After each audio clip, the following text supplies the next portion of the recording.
The fear that holds us back, how to overcome public speaking anxiety, or why speaking in public feels so scary. Most people would rather wrestle an alligator than stand on a stage and speak to a room full of people. The fear of public speaking ranks higher than death for many, and it's a universal challenge that even seasoned professionals face. Speaking of death, Jerry Seinfeld famously joked that most people at a funeral would rather be in the casket than giving the eulogy. But why? What is it about standing in front of an audience that turns otherwise confident professionals into nervous wrecks? In his book, Free Play, Stephen Nachmanovitch explains that Buddhist tradition speaks of 5 fears that block our liberation. 1, fear of loss of life. Number 2, fear of loss of livelihood. Number 3, fear of loss of reputation. Number 4, fear of unusual states of mind. And number 5, fear of speaking before an assembly. At first glance, public speaking seems far less threatening than the other fears. But if you dig deeper, you'll realize this fear is actually a combination of 2 powerful anxieties: fear of being thought a fool, the loss of reputation, and fear of actually being a fool, the fear of unusual states of mind.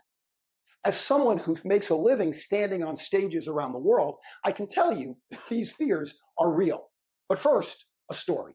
Years ago, I was hired to deliver a keynote at a major corporate conference. It was a big event, and the stakes were high. The client had invested a lot of money, flown in their executives from around the world, and put me on the main stage right before the CEO.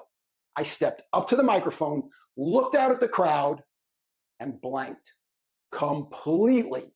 My opening story, the one I had told 100 times before, simply vanished from my mind. So I stood there frozen, while 1,200 pairs of eyes stared back at me.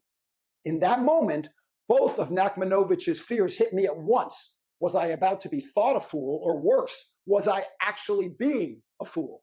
The fear of public speaking isn't about forgetting what you want to say. It's about what happens immediately after you forget.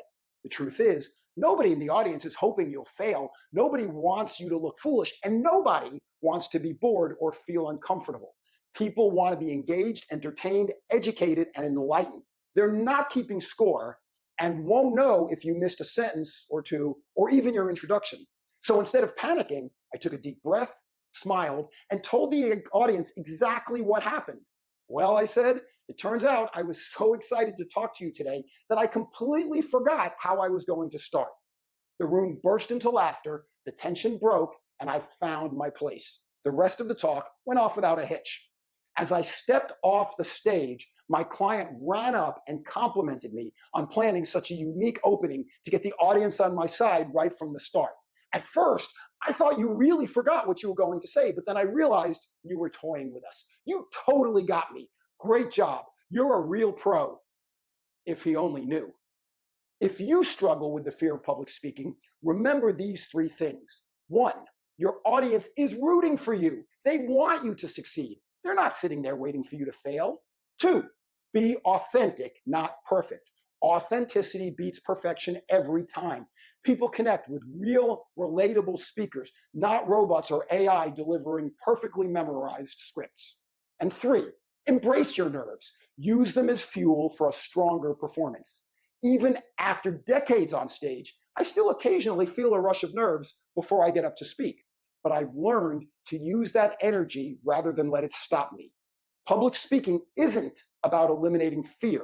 It's about learning to stand in it, embrace it, and move forward confidently. Because courage is not about not being afraid. It's about feeling the fear and doing what has to be done regardless.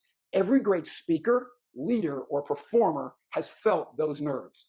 The difference is that they don't let fear make their decisions for them. You want to strengthen your brand message? Let's talk.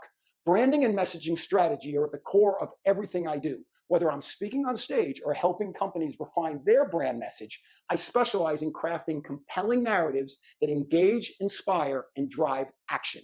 If your organization wants to sharpen its messaging, connect with its audience, and communicate with confidence, let's talk. I have a few openings in 2025, and I'd love to discuss how I can help you.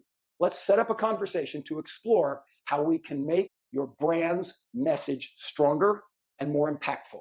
And by the way, no alligators, just real world strategies that work.